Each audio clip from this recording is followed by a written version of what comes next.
በዚህ ዘመን የሚያኖረን እግዚአብሔር እንደሆነ እርግጠኞች የሆንበት ዘመን ነው። በፊት የወር ገቢያችን ደሞዛችን ሚያኖረን ይመስለን ነበር። 5 እና 10 ሺህ ብር ደሞዝ ተቀብለን እንዴት ነው 3 እና 4 ልጅ ይዘን ወር ምንደርሰው? ቤት ኪራይ ከፍለን ልጆቻችንን አስተምረን ሲታመሙ አሳክመን ሌላም ያስፈልገውን ወጪ አውጥተን እንዴት ነው በዚህ ደሞዝ ወር መድረስ ምንችለው? ስለዚህ ሚያኖረን ደሞዛችን አይደለም፣ ሚያኖረን የወር ገቢያችን አይደለም፣ ሚያኖረን ገንዘባችን አይደለም።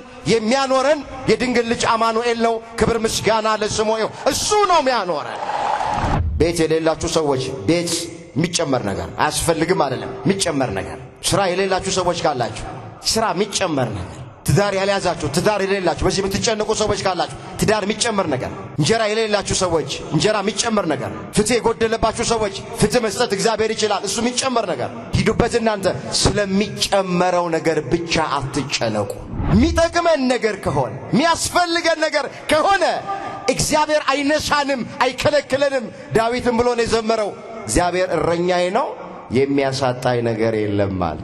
ሁልጊዜ መሸ ነጋ ጠዋት ማታ ስለ ስጋው ብቻ ስለ ምድራዊ ነገር ብቻ ክርስቶስን ተስፋ የሚያደርግ ጸሎቱ፣ ልመናው፣ ደጅ ጥናቱ ዓለማዊ ነገር ብቻ ከሆነ መጽሐፍ ቅዱስ እሱ ምስኪን ነው ይላል። ቃሉን ደግመዋለሁ። ስለዚች ሕይወት ብቻ ስለ ምድራዊ ሕይወት ስለ ዓለማዊ ሕይወት ስለሚያልፈው ሕይወት ብቻ ክርስቶስን ተስፋ ያደረግነው ከሆነ ከሁሉም ይልቅ ምስኪኖች ነን አለ። የሚታይ ባንክ ቤት ውስጥ ያለ ገንዘብ ተስፋ አይሆንም። ስልጣን ተስፋ አይሆንም። ዕውቀት ተስፋ አይሆንም። ዘመድ አዝማድ ወገን ተስፋ አይሆንም። የሚታዩ ነገሮች ከሰማይ በታች ያሉት ለክርስቲያኖች ተስፋ መሆን አይችሉም። ስለዚህ ተስፋ መለኮታዊ ስጦታ ነው። ባለጊዜዎች አይደሉም የሰጡን፣ ባለስልጣኖች አይደሉም የሰጡን፣ ባለወንበሮች አይደለም የሰጡን፣ ባለገንዘቦች አይደለም የሰጡን። ተስፋ የእግዚአብሔር ስጦታ ነው። በተለይ አሁን ባለንበት ሰሞን በጣም ባለጠጋ የሆኑት ብዙ ገንዘብ ያላቸው ወገኖቼ ዘመነኛ ቤት ውስጥ የሚኖሩ ጥሩ መኪና የሚያሽከረክሩ ባላቸው ነገር ደስተኛ መሆን ሳይችሉ ቀርተው ብዙ ሰዎች ራሳቸውን እያጠፉ ነው። በዚህ 1 እና 2 ወር ውስጥ እኔ ለቅሶ ቤት ውስጥ ከ10 ሰው ያላነሰ ሰው ራሱን ያጠፉ ሰዎች ጋር ሄጄ አገልግያለሁ። ደሞ ድሆች እንዳይመስሏችሁ፣ የሚበሉት የሚጠጡት የሌላቸው እንዳይመስሏችሁ፣ መኖሪያ ቤት የሌላቸው እንዳይመስላችሁ። በራሳቸው ቤት 5ኛና 6ኛ ፎቅ ላይ በገመድ ራሳቸውን አንጠልጥለው የገደሉ አሉ። የሁላችሁ ገንዘብ ቢኖረን ዕውቀት ቢኖረን ስልጣን ቢኖረን 5000 ካሬ ላይ ቤት ሰርተን ብንኖር እግዚአብሔር ከሌለን መጨረሻችን አያምርም። አዎ እሱን ተስፋ በማድረግ ከገጠመን መከራ ውስጥ መውጣት እንችላለን። አባቶቻችን መከራ ገጠማቸው፣ ፈተና ገጠማቸው፣ እግዚአብሔርን ተስፋ አደረጉት። እግዚአብሔርም ከገቡበት መከራ አወጣቸው። እኔና እናንተም በዚህ ዓለም ስንኖር ይቺ ዓለም የመከራ ዓለም ናት። አንዴ ማግኘት፣ አንዴ ማጣት፣ አንዴ መክበር፣ አንዴ መዋረድ፣ አንዴ ሐዘን፣ አንዴ ደስታ፣ አንዴ ማልቀስ፣ አንዴ መሳቅ አለባት። ምንም ነገር ግን ይቅጠመን እግዚአብሔርን ተስፋ ካደረግነው ከዛ ውስጥ እግዚአብሔር ማውጣት ይችልበታል። የልባችሁን ወገብ ታጥቃችሁ በመጠን ኖሯችሁ። በምን ኖራችሁ? ክርስቲያን የሚኖረው በመጠን ነው። ሲበላ በመጠን፣ ሲለብስ በመጠን፣ ሲናገር በመጠን፣ ሁሉን በመጠን ነው የሚያደርገው።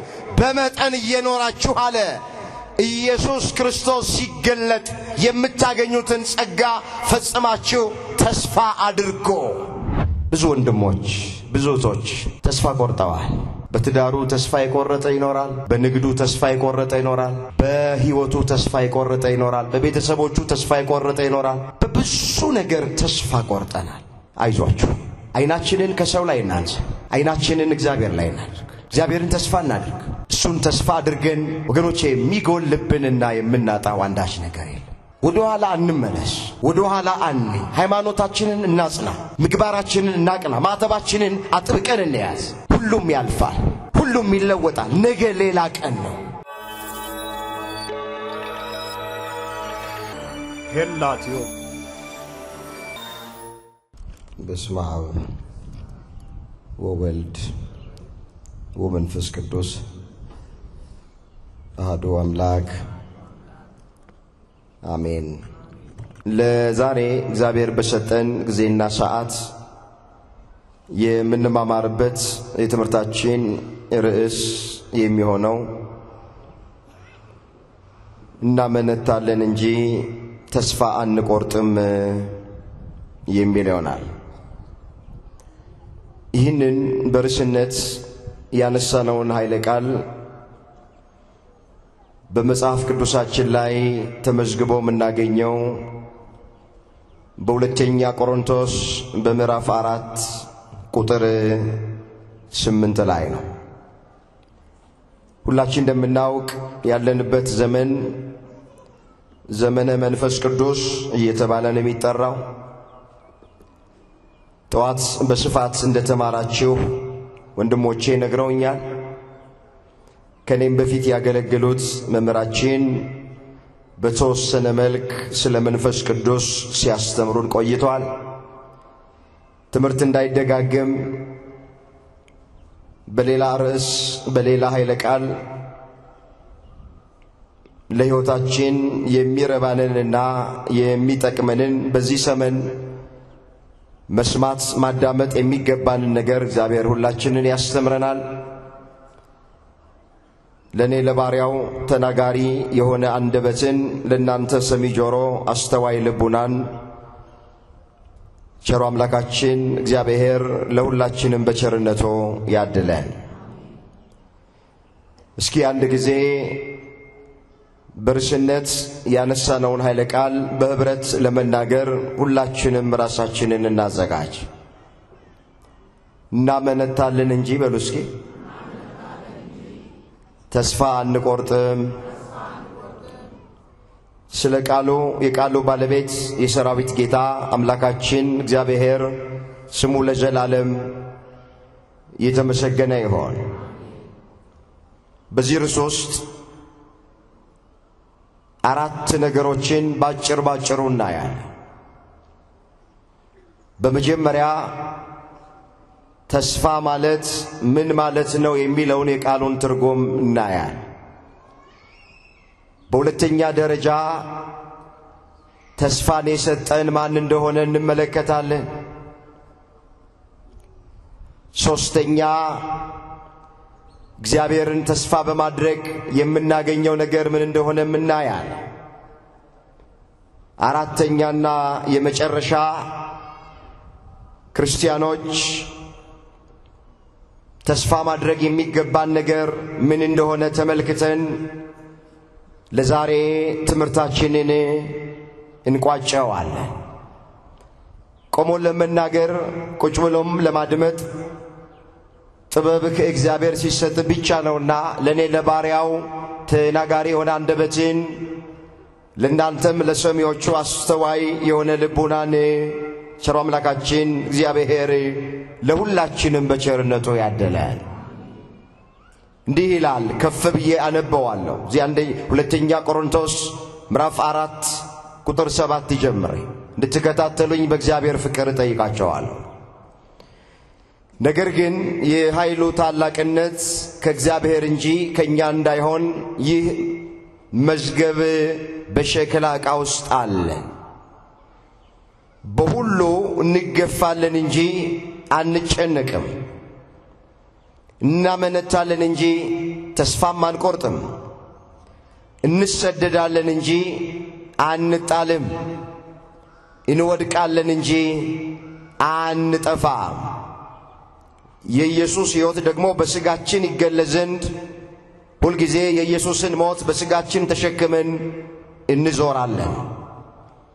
የኢየሱስ ሕይወት ደግሞ በሚሞት ሥጋችን ይገለጽ ዘንድ እኛ ሕያዋን የሆንን ከኢየሱስ የተነሳ ዘወትር ለሞት አልፈን እንሰጣለንና፣ ስለዚህ ሞቱ በእኛ ሕይወቱም በእናንተ ይሠራል ይላል።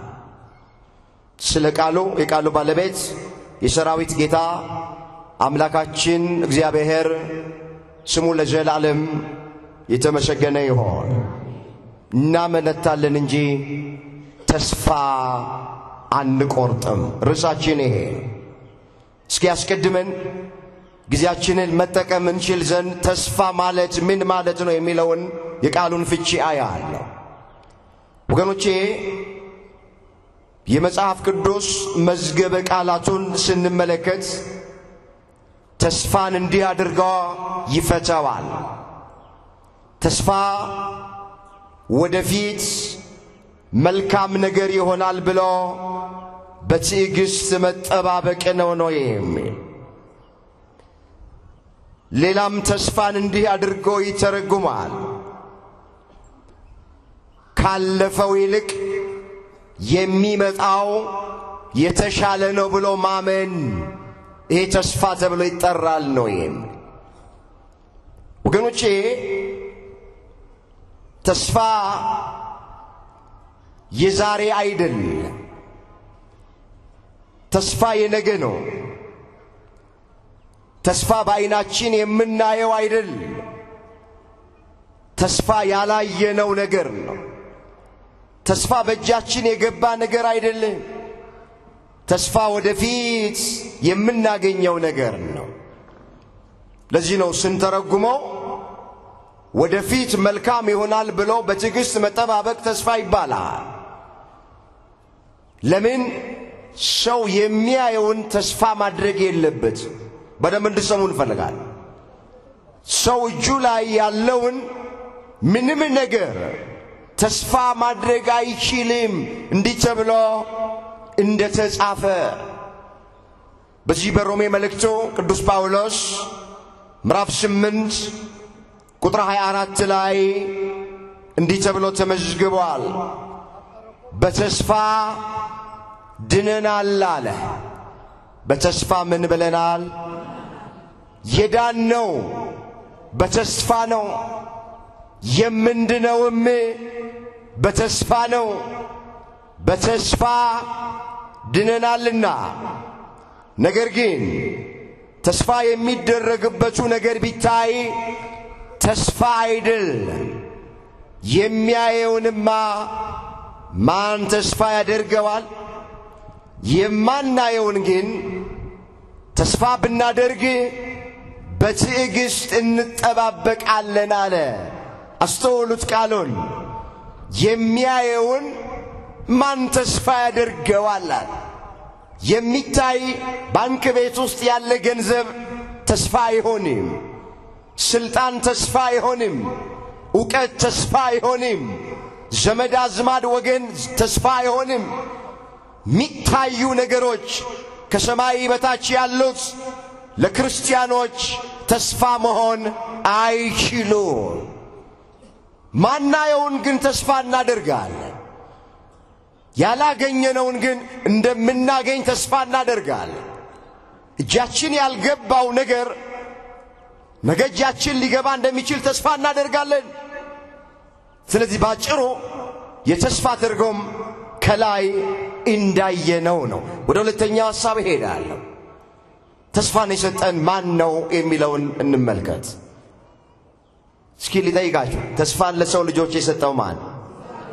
ግድ የለም ስሙን ጥሩት። ማን ነው? ወገኖቼ ተስፋን የሰጡን ሰዎች አይደሉም። ተስፋ መለኮታዊ ስጦታ ነው። ተስፋ የእግዚአብሔር ስጦታ ነው። እንዲህ ተብሎ እንደ ተጻፈ ቲቶ ምዕራፍ 1 ቁጥር 1 ጀምሮ እመለከታለሁ። እንደዚህ ይላል፣ ከዘላለም ዘመናት በፊት የማይዋሽ እግዚአብሔር ለሰው ልጆች ተስፋን ሰጠ። እስኪ ቃሉን አብረን እንበለው። ከዘላለም በሉ እስኪ። ዘመናት በፊት የማይዋሽ እግዚአብሔር ለሰው ልጆች ተስፋን ሰጠ። ምንን ሰጠ? ተስፋ የማን ስጦታ ነው? የእግዚአብሔር። ከዘላለም ዘመናት በፊት ዓለም ሳይፈጠር ዘመን ሳይቆጠር ማለት ነው። የማይዋሽ እግዚአብሔር፣ ሐሰት ለባህሪው የማይስማማው እግዚአብሔር ለሰው ልጆች ለመጀመሪያው ሰው ለአባታችን ለአዳም ተስፋን ሰጠ። አዳም ከገነት እንደወጣ አትቀርም፣ ከ5 ቀን ተኩል በኋላ ከልጅ ልጅ ተወልጄ አድንሃለሁ ሚል ተስፋ። ይሄ ነው ተስፋው መጀመሪያ። ስለዚህ ተስፋ መለኮታዊ ስጦታ ነው።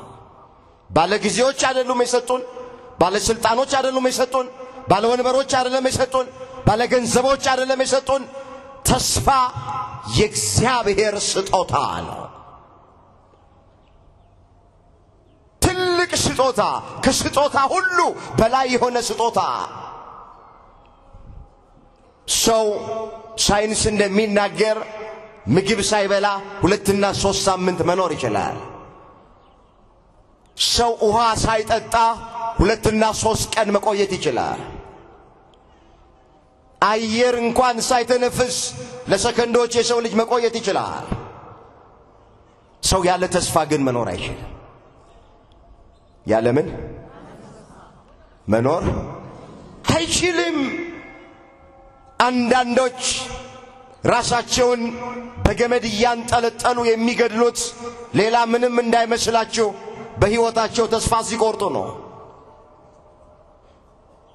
መርዝ እየጠጡ ራሳቸውን የሚያጠፉት፣ ከፎቅ ላይ እየወረወሩ ራሳቸውን የሚያጠፉት ምን መስሏችሁ ነው? በሕይወታቸው ተስፋ ሲቆርጡ እኮ ነው። አንተ ዋጋ የለህም፣ አንቺ ዋጋ የለሽም፣ ራስህን ብታጠፋ ይሻልሃል፣ ራስሽን ብታጠፍ ይሻልሻል ብሎ ሰይጣን መጥቶ ሹክ ሲላቸው ያቺን ጊዜ ማለፍ አቅቷቸው እንደ አማራጭ እንደ መፍትሄ ራሳቸውን በገመድ ያንጠላጥላሉ፣ ራሳቸውን ያጠፋሉ። በተለይ አሁን ባለንበት ሰሞን በጣም ባለጠጋ የሆኑት ብዙ ገንዘብ ያላቸው ወገኖቼ፣ ዘመነኛ ቤት ውስጥ የሚኖሩ ጥሩ መኪና የሚያሽከረክሩ ባላቸው ነገር ደስተኛ መሆን ሳይችሉ ቀርተው ብዙ ሰዎች ራሳቸውን እያጠፉ ነው። በዚህ 1 እና 2 ወር ውስጥ እኔ ለቅሶ ቤት ውስጥ ከ10 ሰው ያላነሰ ሰው ራሱን ያጠፉ ሰዎች ጋር ሄጄ አገልግያለሁ። ደሞ ድሆች እንዳይመስሏቸው፣ የሚበሉት የሚጠጡት የሌላቸው እንዳይመስሏቸው፣ መኖሪያ ቤት የሌላቸው እንዳይመስላችሁ። በራሳቸው ቤት 5ኛና 6ኛ ፎቅ ላይ በገመድ ራሳቸውን አንጠልጥለው የገደሉ አሉ። የሁላችሁ ገንዘብ ቢኖረን፣ ዕውቀት ቢኖረን፣ ስልጣን ቢኖረን 5000 ካሬ ላይ ቤት ሰርተን ብንኖር እግዚአብሔር ከሌለን መጨረሻችን አያምርም። እየፈረድን አይደለም፣ በሰው ቁስልም እንጨት እየሰደድን አይደለም። ሰው ይሄንን ነገር የሚያደርገው ወገኖቼ በሕይወቱ ተስፋ ሲቆርጥ ነው። ስለዚህ ተስፋን የሰጠን እግዚአብሔር ነው። ደግሞ ትልቅ ስጦታ ነው። ትልቅ ስጦታ ነው። ከስጦታዎች ሁሉ በላይ እግዚአብሔር የሰጠን ስጦታ።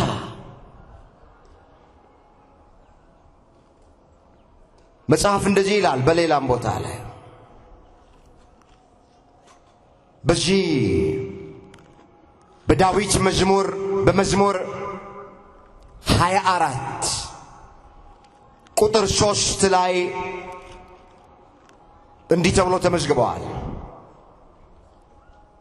አንተን ተስፋ የሚያደርጉ አያፍሩም፣ በከንቱ የሚገበዙ ግን ያፍራሉ።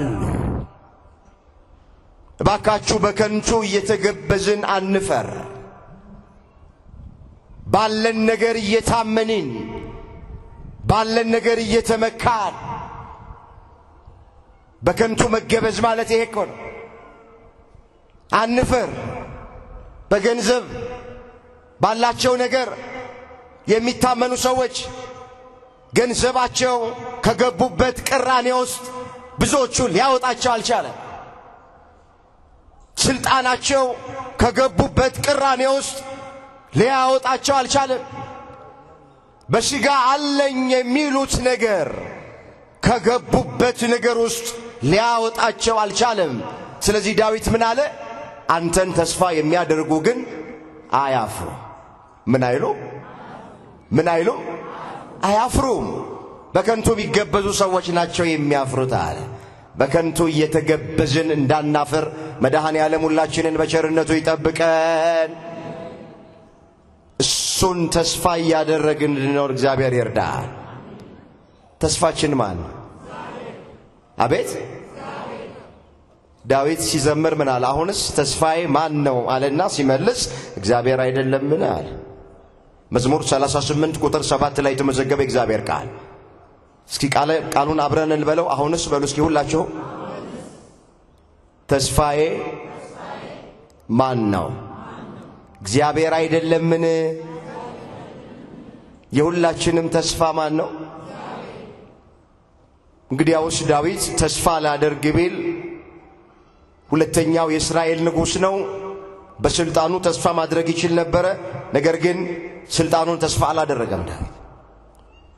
በብዙ ሰራዊት የሚታጀብ ነው ዳዊት ታውቃላችሁ። ሰራዊቱን ተስፋ አላደረገም ዳዊት። በአማረ ቤት ውስጥ የሚኖር ነው። ያንን ተስፋ አላደረገም። የገንዘብ ችግር የለበትም፣ የብር ችግር የለበትም፣ የወርቅ ችግር የለበትም።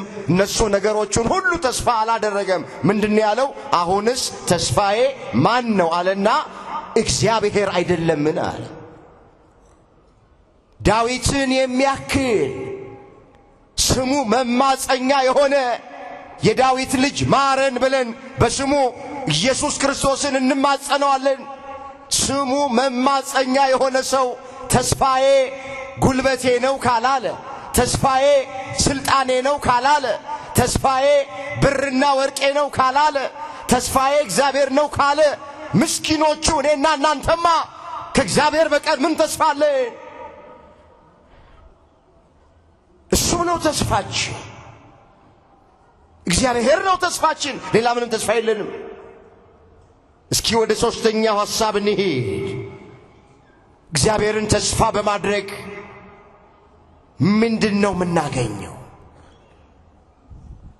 እዚህ ላይ ትንሽ ቆይታ አደርጋለሁ ወገኖቼ። ብሉይ ኪዳንንም አዲስ ኪዳንንም ስናነብ አባቶቻችን እግዚአብሔርን ተስፋ በማድረግ ብዙ ነገር አግኝተዋል። የጎደለባቸው ነገር ተሞልቶላቸዋል። የራቀባቸው ነገር ቀርቦላቸዋል። እንባቸው ታብሶላቸዋል። እንቆቅልሻቸው ተፈቷል። ታሪካቸው ተቀይሯል። ነገራቸው ተገልብጧል። ልጅ አጥተው የነበሩ ልጅ አግኝተዋል። ሰላም አጥተው የነበሩ ሰላም አግኝተዋል። ፍቅር አጥተው የነበሩ ፍቅር አግኝተዋል። ፍትህ አጥተው የነበሩ ፍትህ አግኝተዋል። ወድቀው የነበሩ ተነስተዋል። ረክሰው የነበሩ ተቀድሰዋል። ስንቱን ልተርከው ነው። እግዚአብሔርን ተስፋ በማድረግ የሚጎድልብን ነገር የለም። የምናጣው ነገር የለም። ሁሉን ከእግዚአብሔር እጅ መቀበል እንችላለን። እባካችሁ ገዢዎችን ተስፋ እናድርግ፣ ሰዎችን ተስፋ እናድርግ፣ ምድራውያኑን ተስፋ እናድርግ፣ ባለጊዜዎችን ተስፋ እናድርግ። ማንን ብቻ ተስፋ እናድርግ? ዳዊት እንዲህ ብሎ በሌላም ስፍራ ተናግሯል። በሰው ከመታመን በእግዚአብሔር መታመን ይሻላል።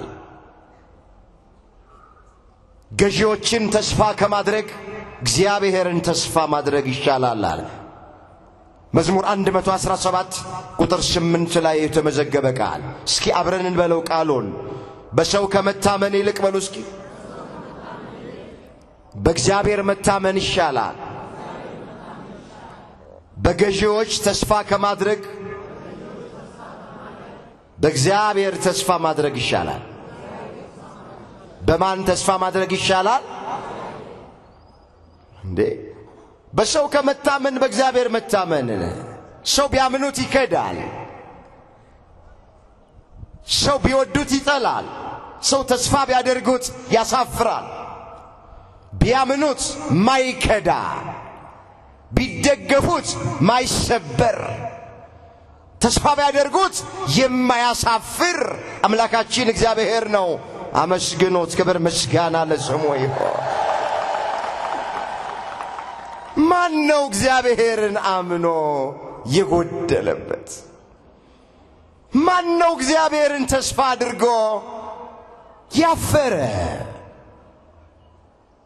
አሁን ስለና አብርሃም ስለነ ይስሐቅ፣ ስለነ ያዕቆብ፣ ስለ ነቢያት፣ ስለ ሐዋርያት፣ ስለ ማልተርክ እግዚአብሔርን ተስፋ አድርገው በብዙ የተባረኩት፣ በብዙ የተጎበኙት፣ እግዚአብሔር ዘንበል ያለላቸው፣ እግዚአብሔር የተመለከታቸው፣ የጎበኛቸው፣ ያሰባቸው፣ ጥያቄያቸውን የመለሰላቸው ብዙ ናቸው። እሱን ተስፋ በማድረግ አምላካችን እግዚአብሔርን ተስፋ በማድረግ የልባችን መሻት ሁሉ ይፈጸማል በጊዜው።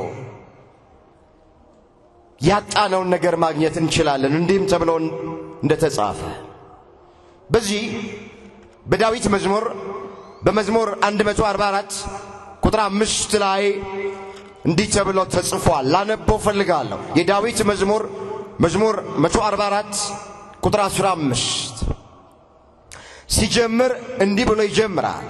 እግዚአብሔር በቃሎቹ የታመነ ነው። እስኪ እግዚአብሔር በሉ። በቃሉ የታመነ ነው። ምን ያለ ነው? ታማኝ ነው እሱ አለና በሥራው ሁሉ ጻድቅ ነው አለ። በሥራው ሁሉ ምንድነው? ጻድቅ ነው። እውነተኛ ነው። ጻድቅ ማለት እውነተኛ ማለት ነው። በሥራ ሁሉ ጻድቅ ነው። እግዚአብሔር የተገመገሙትን ሁሉ ይደግፋቸዋል፣ የወደቁትንም ያነሳቸዋል።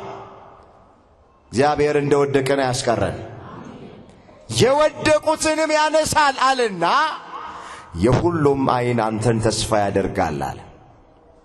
እስኪ የሁሉም ዓይን በሉ። አንተን ተስፋ ያደርጋል። የሁላችንም ተስፋ ማን ነው? የሁሉም ዓይን አንተን ተስፋ ያደርጋል።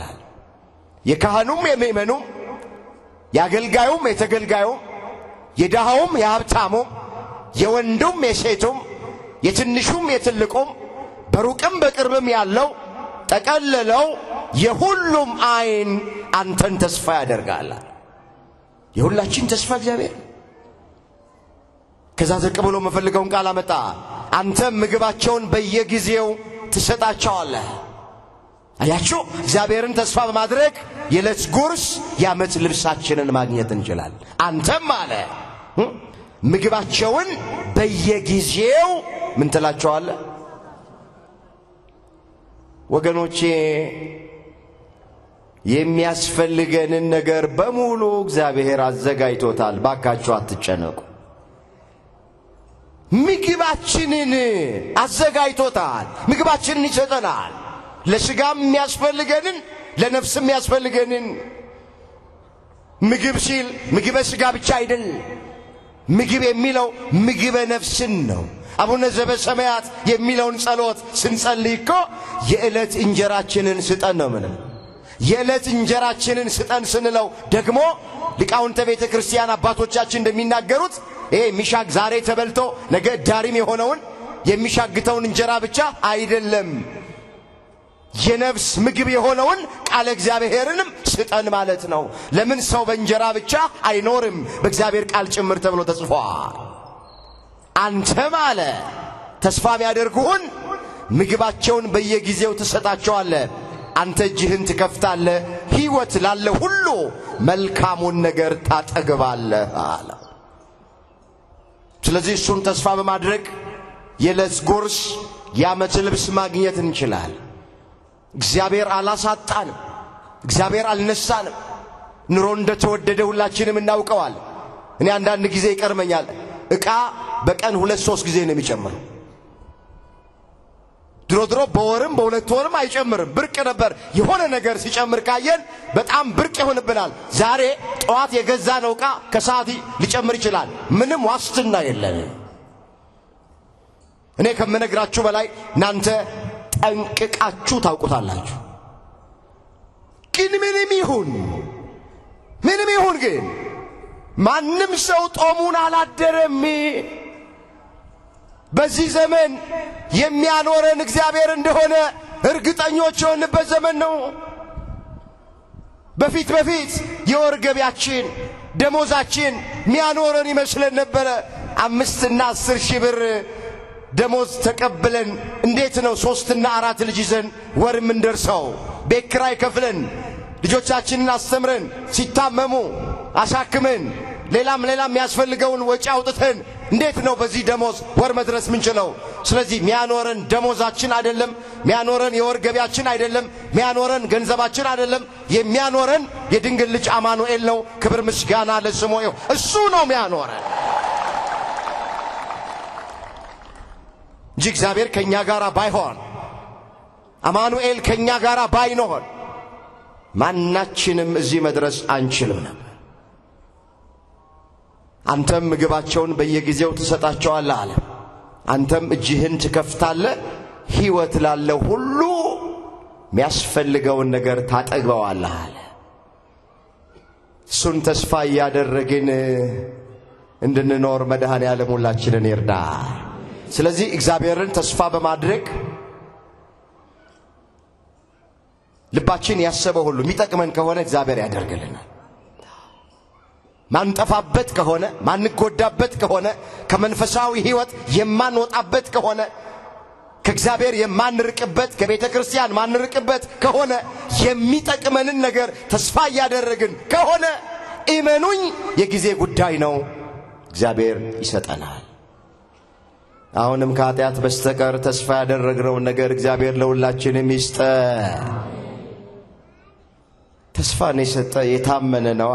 ላያደርግ እግዚአብሔር አይናገርማ። ከተናገረ ቃሉ በምድር ላይ ጠብ አትልማ።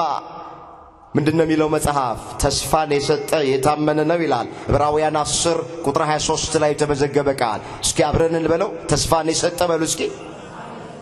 የታመነ ነው። ምን ያለ ነው? ማን ነው ተስፋን የሰጠ? እግዚአብሔር። ምንድነው? የታመነ ነው። ላያደርግልን ላይሰጠን ወገኖቼ ተስፋ አልገባልን። የሚጠቅመን የሆነ ነገር በሙሉ በጊዜውና በሰዓቱ እግዚአብሔር ይሰጠናል፣ ያደርግልናል። እናመነታለን እንጂ ተስፋ አንቆርጥም። ልናመነታ እንችላለን አንዳንድ ጊዜ ነገሮች እኛ እንዳሰብናቸው ሳይሄዱ ሲቀሩ፣ መከራ ሲበዛ፣ ፈተና ሲበዛ፣ ችግር ሲበዛ፣ ሐዘን ሲደራረብ አንዳንዴ ልናመነታ እንችላለን። ማመንታት ተፈጥሯዊ ነው። ግን ባካችሁ ተስፋ እንዳትቆርጡ። ለምን? ተስፋ የቆረጠ ሰውና ገደል አፋፍ ላይ የቆመ አይነ ስውር አንድ ነው ይላሉ አባቶች። ያ አይነ ስውር ሚመራው ሰው ከሌለ እጣ ፈንታው ገደል ውስጥ ገብቶ መሰበር ነው። ተስፋ የቆረጠም ሰው በሕይወቱ የሚያደርገውን ነገር አያውቅ። ሰው ቆሞ መሄደው ወጣቶች በደንብ አድርጋችሁ ስሙኝ፣ በሁለት እግራችን አይደለም ቆመን ምን ሄደው በተስፋ ነው። በምንድነው አልኳችሁ?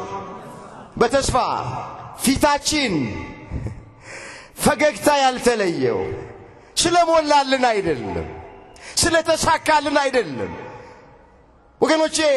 በተስፋ ነው ደስ ብሎን ምን ኖረው። ምን አለ ሐዋርያው ቅዱስ ጳውሎስ? በተስፋ ደስ ይበላችሁ፣ በመከራ ታገሱ አለ፣ በጸሎትም ጽኑ አለ። እዛ ሮሜ 12 ቁጥር 12 ላይ የተመዘገበ እግዚአብሔር ቃል። እስኪ በተስፋ በሉ ደስ ይበላችሁ፣ በመከራ ታገሱ፣ በጸሎት ጽኑ። እግዚአብሔር የገጠመንን መከራ ሁሉ እንድንታገስ ትዕግስቱን እንደ ሸማ ያልብሰ። ምንም ነገር በሕይወታችን ይግጠመን እንታገስ፣ እግዚአብሔርን እንጠብቀው። ከገባንበት መከራ ውስጥ ተስፋ ካደረግነው እግዚአብሔር ሊያወጣን ይችላል አይችልም? አዎ፣ እሱን ተስፋ በማድረግ ከገጠመን መከራ ውስጥ መውጣት እንችላለን። አባቶቻችን መከራ ገጠማቸው፣ ፈተና ገጠማቸው፣ እግዚአብሔርን ተስፋ አደረጉት። እግዚአብሔርም ከገቡበት መከራ አወጣቸው። እኔና እናንተም በዚህ ዓለም ስንኖር ይቺ ዓለም የመከራ ዓለም ናት። አንዴ ማግኘት፣ አንዴ ማጣት፣ አንዴ መክበር፣ አንዴ መዋረድ፣ አንዴ ሐዘን፣ አንዴ ደስታ፣ አንዴ ማልቀስ፣ አንዴ መሳቅ አለባት። ምንም ነገር ግን ይቅጠመን እግዚአብሔርን ተስፋ ካደረግነው ከዛ ውስጥ እግዚአብሔር ማውጣት ይችልበታል። ለዚህ እኮ ነው መጽሐፍ ሰው ዝም ብሎ የእግዚአብሔርን ማዳን ተስፋ ቢያደርግ መልካም ነው ተብሎ የተጻፈው። እስቲን ቃል አብረን እንበለው። ሰው በሉ እስኪ ዝም ብሎ የእግዚአብሔርን ማዳን ተስፋ ቢያደርግ መልካም ነው። እዚህ ሰቆቃው ኤርምያስ ምዕራፍ 3 ቁጥር 26 ላይ የተመዘገበ እግዚአብሔር ቃል ሰው ዝም ብሎ ምን ብሎ ዝም ብሎ ሲል ሳይጸልይ ማለት አይደለም፣ ሳይጾም ማለት አይደለም፣ እግዚአብሔርን ደጅ ሳይጠና ማለት አይደለም። ዝም ብሎ ማለት ተስፋ ሳይቆርጥ፣ ሳያጉረመርም፣ ሳይመረር፣ እርፍ ጨብጦ ወደ ኋላ ሳይመለከት፣ ሃይማኖት አጽንቶ ምግባር አቅንቶ የእግዚአብሔርን ማዳን ተስፋ ቢያደርግ እነሆ መልካም ነው አለ። እባካችሁ ይሄ ድምፅ የሚሰማን በሩቅ በቅርብ ያለን ዝም ብለን እግዚአብሔርን ተስፋ እናድርገው። ምንድነው የጎደላችሁ? ምንድነው ያጣችሁት? ምንድነው እንዲደረግላችሁ የምትፈልጉት ነገር? ዝም ብላችሁ እግዚአብሔርን ተስፋ አድርጉት። እሱ ይመጣል፣ የተቆረጠውን ይቀጥለዋል፣ ተራራውን ደልዳላ ሜዳ ያደርገዋል፣ ባህር ከፍሎ በደረቅ ያሻግረናል፣ እንባችንን ከዓይናችን ላይ ያብሰዋል፣ ሐዘናችንን ለደስታ ይለውጠዋል፣ ቀና ብለን እንሄድ ያደርገናል። ብቻኛ ዝም ብለን እግዚአብሔርን ተስፋ እናድርገው። ይመጣል። እሱን ተስፋ በማድረግ የጎደለብንንና ያጣነውን ነገር ማግኘት እንችላለን። ጤና ነው። እሱን ተስፋ እናድርግ። ጤና ይመልሳል፣ ቁስል ይፈውሳል የኛ አምላክ። ስንቶች ናቸው እሱን ተስፋ አድርገው ጤናቸው የተመለሰው፣ ቁስላቸው የተፈወሰው? እንጀራ ነው። አምላካችን እግዚአብሔር የበረከት አምላክ ነው። ጥቂቱን አበርክቶ ለብዙዎች የመገበ አምላክ የኛ አምላክ ነው። 5 እንጀራና 2 ዓሣ ለ5,000 ሰው የሰጠ አምላክ የኛ አምላክ ነው። ተስፋ አድርጉት። ጓዳችንን ይባርከዋል፣ ቤታችንን ይባርከዋል። የበረከት አምላክ ነው። እሱን አምኖ ማንም ሰው ጦሙን አያድርም። ምንድነው የጎደለን? በትዳር ውስጥ እየኖርን በልጅ አልተባረክንም? የሳራ አምላክ የኛ አምላክ ነው። ሳራ እግዚአብሔርን ተስፋ አድርጋ በመጠበቋ በይስሐቅ ተጎብኝታለች። የርብቃ አምላክ የኛ አምላክ ነው። የሐና አምላክ የኛ አምላክ ነው። የኤልሳቤጥ አምላክ የኛ አምላክ ነው። ተስፋ አድርገን ጠብቀው በልጅ ይባርከናል። እግዚአብሔርን ተስፋ በማድረግ ወገኖቼ ሁሉን ነገር ከሱ መቀበል እንችላለን። ይደረግልናል። ምናጣው ነገር፣ ሚጎልብን ነገር አንዳች ነገር የለም። አራተኛና የመጨረሻውን እንመለከታለሁ። ክርስቲያኖች ምንድነው በዚህ ዘመን ተስፋ ማድረግ የሚገባቸው? ወገኖቼ እኛ ተስፋ ማድረግ የሚገባን ከገቡ መውጣት፣ ካገኙ ማጣት የሌለባት፣ በሰው ዓይን ያልታየች፣ በሰው ጆሮ ያልተሰማች ገነት ኋላ መንግሥተ ሰማያትን ነው። የክርስቲያኖች ተስፋ እሱ ነው። ተስፋ መንግሥተ ሰማያት ይላሉ አባቶቻችን። ሌላውንማ እግዚአብሔርን ተስፋ አድርገን ሚያሳጣን ሚነሳን እንደሌላ አይተነዋል። መጽሐፍ ምንድነው የሚለው? አስቀድማችሁ ጽድቁና መንግሥቱን እሹ፣ ሌላው ነገር ሁሉ ምን ይላችኋል? እዛ የማቴዎስ ወንጌል ምዕራፍ 6 ቁጥር 33 ላይ የተመዘገበ እግዚአብሔር ቃል አስቀድማችሁ ጽድቁና መንግሥቱን እሹ። ጽድቁን አለ በጎውን ነገር መልካሙን ነገር ማለቱ ነው። መንግሥቱን አለ መንግሥተ ሰማያትን ማለቱ ነው። ሌላው ነገር ሁሉ ይጨመራል። በራት ላይ ዳረጎት ይላሉ አባቶቻችን። ባካችሁ ስለሚጨመረው ነገር አትጨነቁ። ቤት የሌላችሁ ሰዎች ቤት የሚጨመር ነገር አያስፈልግም አይደለም፣ የሚጨመር ነገር። ስራ የሌላችሁ ሰዎች ካላችሁ ስራ የሚጨመር ነገር። ትዳር ያልያዛችሁ ትዳር የሌላችሁ በዚህ የምትጨነቁ ሰዎች ካላችሁ ትዳር የሚጨመር ነገር።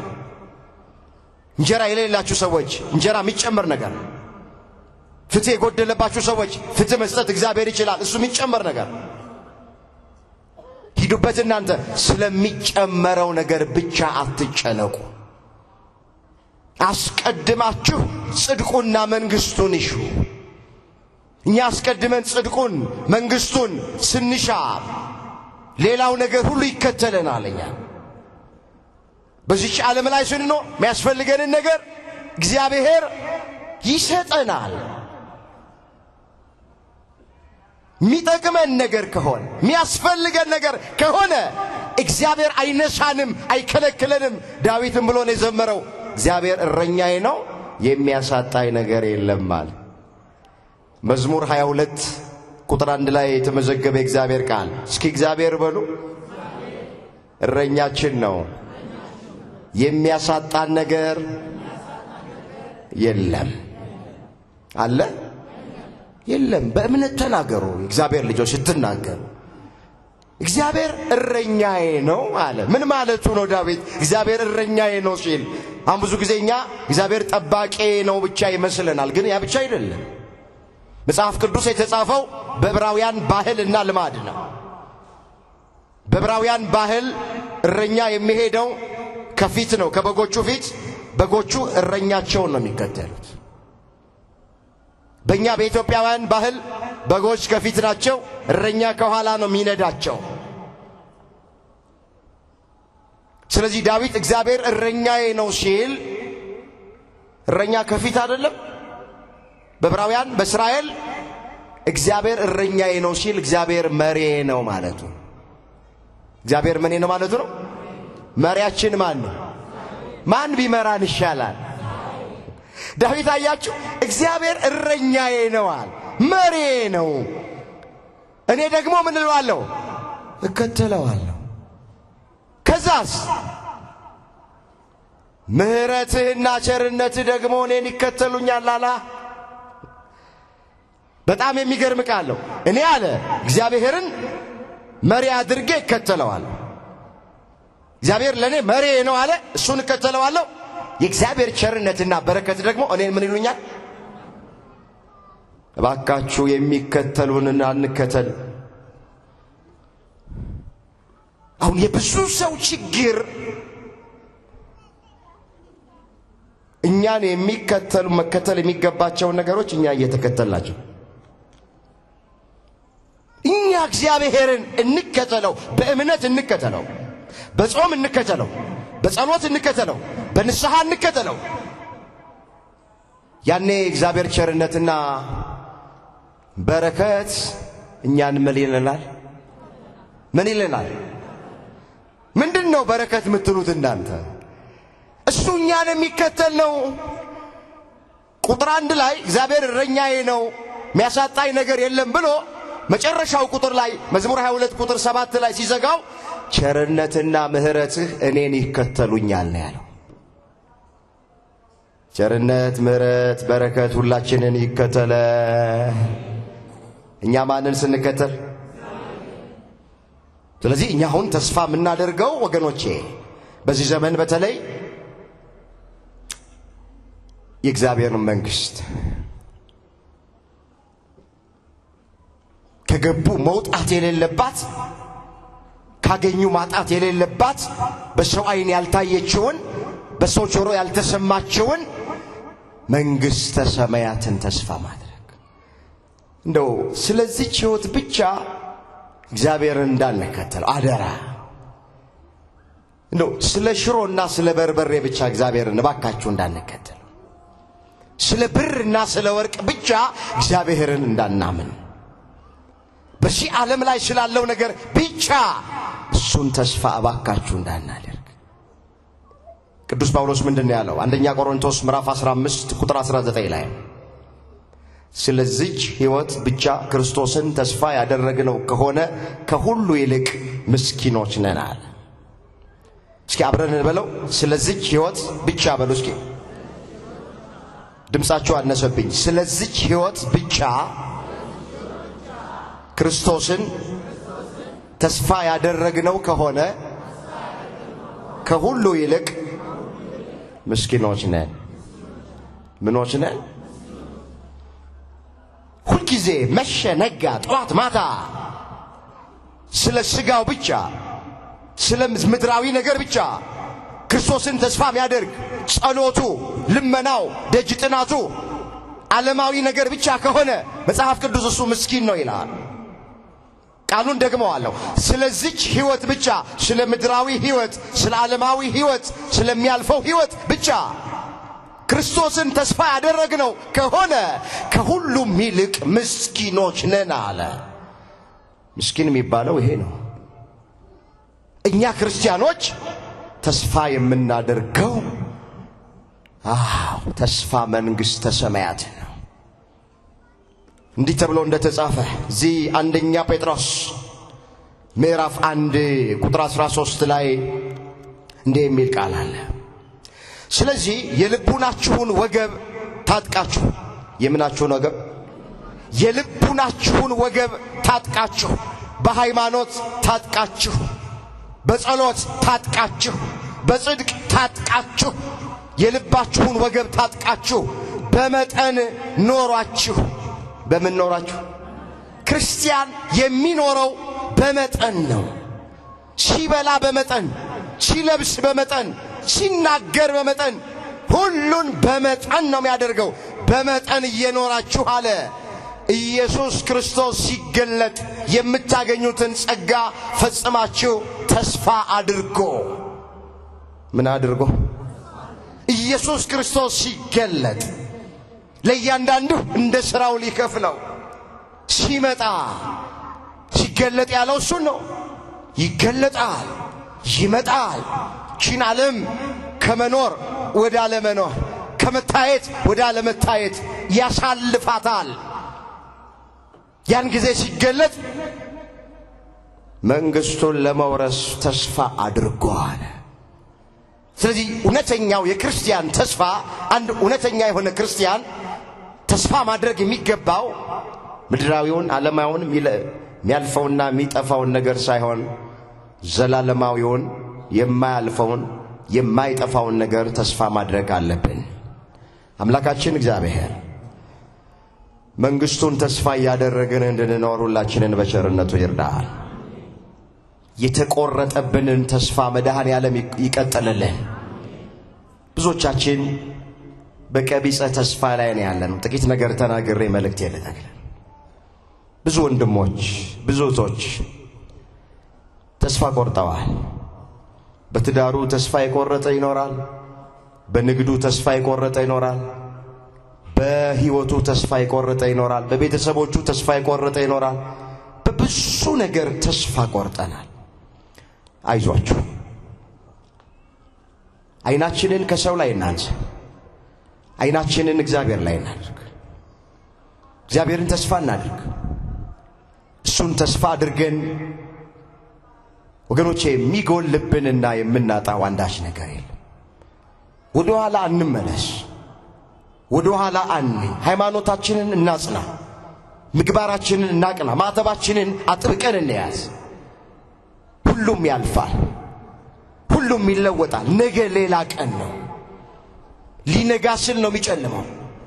እንደ ጨለመ አይቀርም፣ ይነጋል። ተስፋ አድርጉ። እግዚአብሔር በምንም ጉዳይ ተስፋ እንዳትቆርጡ። ምናልባት በኃጢአት ወድቀን ይሆናል። ለእግዚአብሔር አልመች ብለነው ይሆናል። በሰማነው ቃል መኖር አቅቶን ይሆናል። ነገ ሌላ ቀን ነው። እንደ ወደቅን አንቀርም፣ እንነሳለን። እንደ ረከስን አንቀርም፣ እንቀደሳለን። እግዚአብሔር የንስሐ ዕድል ሰጥቶናል። ተስፋ አትቁረጡ። በምንም ጉዳይ ተስፋ አትቁረጡ። ቅዱስ ያሬድ ኢትዮጵያዊ ሊቅ ትዝ ይላችኋል። የቤተክርስቲያን ሊቃውንት እንደሚናገሩት ትምህርት የማይሆንለት ትምህርት የማይገባው ነበር መጀመሪያ። ከመምህሩ እግር ስር ቁጭ ብሎ ሲማር ምንም አልገባ አለው፣ አልገለጥልህ። ተስፋ ቆርጦ ወደ ቤት ይሄዳል ብሎ ጉዞ ጀመረ። ላሳጥርላችሁ። መንገድ ሲሄድ ደከመውና አንዲት ዛፍ ስር አረፍ ብሎ ተኛ እና በተኛበት ቅስፈት እግዚአብሔር ሊያስተምረው ወደደ። ተስፋ ቆርጦ ነው ወደ ቤቱ መሄደው። አንዲት ትል የሆነ ፍሬ ነገር ለመብላት ወደ ዛፉ ላይ ስትወጣ መሃል ላይ ደርሳ ተንከባላ ስትወድቅ ያያል። ያቺ ትል ወድቃ አልቀረችም። እንደገና ተነስታ ያን ፍሬ ለመብላት ሁለተኛ ጊዜ መሄድ ጀመረች። አሁንም የተወሰነ ቦታ ስትደርስ ወደቀች። ለሶስተኛ ጊዜ ትሏ እንደገና ተነስታ መውጣት ጀመረች። የፈለገችው ፍሬ ጋር ደረሰችና ፍሬውን በላች። ቅዱስ ያሬድ በዚች ትል ተማረ። እቺ ትል መጀመሪያ ስትወድቅ ተስፋ አልቆረጠችም። ሁለተኛም ጊዜ ስትወድቅ ተስፋ አልቆረጠችም። ሶስተኛም ጊዜ ስትወድቅ ተስፋ አልቆረጠችም። በሶስተኛው ሄዳ የወደደችውን ነገር አገኘች። እኔ ለምንድነው ተስፋ ቆርጬ ትምህርቴን ትቼ ወደ ቤት በሄደው እግዚአብሔር የራቀውን ያቀርብልኛል የረቀቀውን ያጎላልኛል ብሎ እንደገና ወደ መምህሩ ተመለሰ። መማር ጀመረ። ይሄው ድጓውን፣ ጾመ ድጓውን፣ ዝማሬውን፣ ሙያሲቱን በቤተ ክርስቲያን ውስጥ አሁን የምንገለገልባቸውን ዜማዎችን፣ አቋቋሞትን፣ ጠቅላላውን ያለውን ነገር በሙሉ እግዚአብሔር ለቅዱስ ያሬድ ገለጠለት። በምን? ተስፋ ባለመቁረጥ። ተስፋ ቆርጦ ወደ ቤቱ ሄዶ ቢሆን ኖሮስ ይሄን ሁሉ በረከት ያጣ ነበር። ይሄን ሁሉ ዕውቀት ያጣ ነበር። ስለዚህ ይሄ ድምጽ የሚሰማቸው እናቶቼ፣ አባቶቼ፣ ወንድሞቼና እህቶቼ በያላችሁበት ቦታ አሁን ከባድ ነገር ውስጥ ልንሆን እንችላለን። ሕይወት ሊመረን ይችላል። ሕይወት ሊያስጠላን ሊያስጨንቀን ይችላል። ነገ ግን በእግዚአብሔር የተሻለ ቀን ስለሆነ ማንን ተስፋ ያደረግን እንኖር? ተስፋችን ማን ነው? እናመነታለን እንጂ ተስፋ አንቆርጥም። ልናመነታ እንችላለን፣ ግን በፍጹም ክርስቲያን ተስፋ አይቆርጥምና እግዚአብሔርን ተስፋ ያደረግን እንድንኖር መድኃኔዓለም ሁላችንን ይርዳን። የጻድቁ አባታችን የአቡነ ተክለ ሃይማኖት ረድኤት በረከት ጸሎት ከሁላችን ጋር ይሆንልን። ለሀገራችን ለኢትዮጵያ እውነተኛ ሰላም ይስጥልን። ቤተ ክርስቲያናችንን ከፈተና ይጠብቅልን። አምላካችን እግዚአብሔር የሁላችንን መጨረሻ በቸርነቱ ያሳምር። በስመ አብ ወወልድ ወመንፈስ ቅዱስ አሐዱ አምላክ። ይህ የላቱብ ነው። በዚህ ኦርቶዶክሳዊ ቻናል መዝሙር የሚጠብቀኝ አይተኛ፣ ስብከት፣ ቤተ ክርስቲያን የምታስተምራቸው 4 ጉባኤያት አሏት። የተለያዩ ክብረ በዓላትን በቀጥታ መከታተል ይችላሉ። ቻናላችንን ሰብስክራይብ በማድረግ አገልግሎቱን ያግዙ።